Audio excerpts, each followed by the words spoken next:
Hello, Tim from Fair Play Now on the 10th of July 2024. So before I get into what I want to talk about today, just the latest update on Richard Vobes. He's kind of going through the mill at the moment with YouTube. He got a strike with a 1-week ban, and then he got back off of that probably only at the weekend at some stage, this weekend just gone. And then he put out another video on his alternative channel to say he's now got another strike with another ban, but because it's the second one within 3 months, it's now a 2-week ban. So if you're wondering where he is, that's the story basically, but you can catch him on the Vobes show. So if you're a fan of Richard's, that's where you can get them. Anyway, someone on my Telegram group posted a very interesting article by Miran AF. So if you're that poster, thank you very much for that. And it's quite funny actually, because she put out this article basically having a go at people like me, and she's a great writer. She's on Substack, that's her platform of choice it seems, and she puts out these very insightful articles which I kind of normally sort of find really good.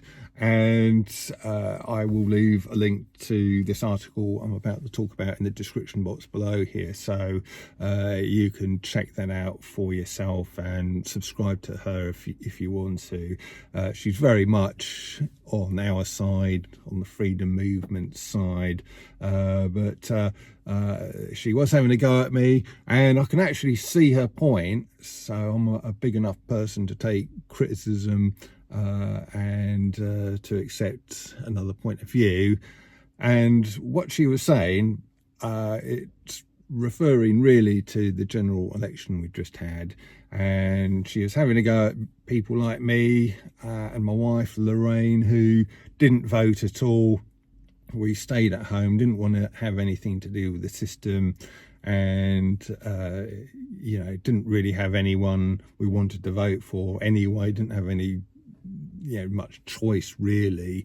And she was saying that people like me, and there's a lot of people like me up and down the country as well who didn't vote, but she was saying that we've fallen for one of the powers that shouldn't be's psyops. I'll kind of try and explain what she was on about in a minute, but she kind of did say you've got an excuse if you didn't have anyone reasonable to vote for. That could be the case with me, because in this constituency we just had the 3 main parties plus the Greens plus an independent, but not really a freedom independent, and the only other one was a minor party, which I can't remember what they were called actually, but they didn't really resonate with me either, so didn't have any choice.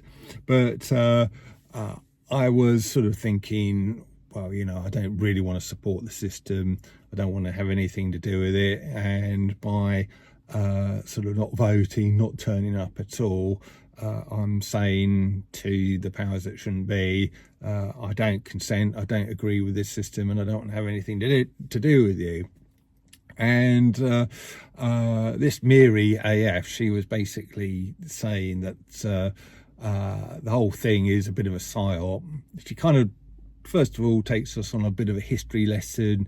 100 years ago, 150 years ago, none of us plebs could vote at all. It's only sort of the very rich who could vote, and gradually, as the likes of us sort of made a nuisance of ourselves, the powers that shouldn't be were forced to concede and eventually give everybody, or at least everybody over 18, the vote. And they didn't want to do it, and their hand was forced, sort of thing, and therefore they said, right, you can have a vote. But what they didn't tell us was that it's all an illusion. They kind of totally control the media, as we know, and all they've got to do really is 2 things. This is how she explained it. First of all, convince the majority of people through the mainstream media that you should be voting for this party, i.e. the party they want in at that particular general election. And then for more sceptical people who are sort of thinking, well, you know, I don't want to vote for any major party, I'm going to vote for a smaller party or an independent. What they also do is put out a lot of controlled opposition who kind of tell you that you shouldn't be voting, you know, you shouldn't be participating in the system. This is what she's saying, this isn't what I'm saying, this is what she's saying. And that is basically the psyop they play, and if you sort of fell for it, shame on you. Again, that's what she was saying. And I could kind of see her point, because she then went on to say that you know, if you don't vote for anyone, that means there's less opposition to the party they want into power, and you're just kind of playing into their hands. So it's a valid point.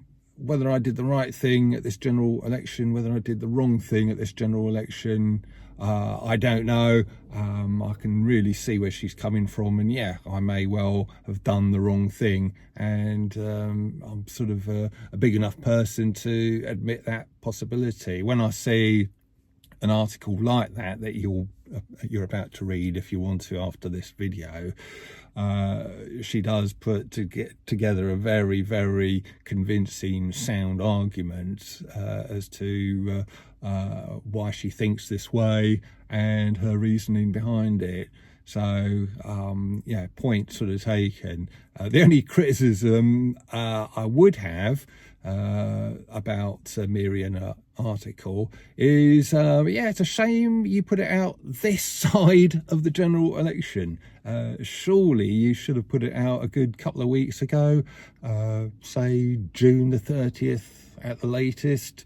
I think it literally only came out a couple of days ago, yeah, about the 9th or sort of 8th or something of July, so after the general election.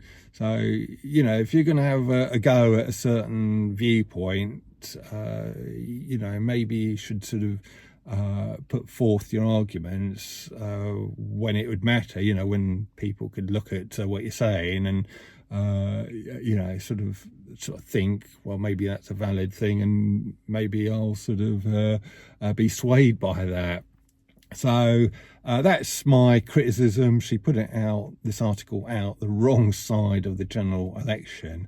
But what I would hope she would do is, when we're coming up to the next general election, you know, when we're about sort of 2 or 3 weeks out from it, maybe she can resurrect the article, maybe update it a little bit, repurpose it a little bit, and put it out then. And then, you know, it may well be a little bit more of a valid thing. So yeah, that's my criticism, but I fully take on board her point. And yeah, I could have been wrong by abstaining to vote whatsoever.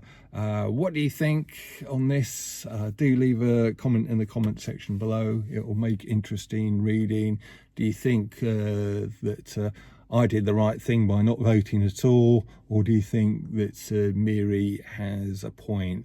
And don't forget, I will leave a link to her article in the description box below, so I'll let you go and read that. But yeah, I really do think, as far as she's concerned, she's basically closing the stable door after the horse has bolted, really. But hopefully, if she ever sees this video, she'll sort of take my point on board, and next time she can update this article and bring it out in good time before the general election. So with that, I'm going to leave it, and I'll be back soon. Tim from Fair Play Now. Thanks for watching.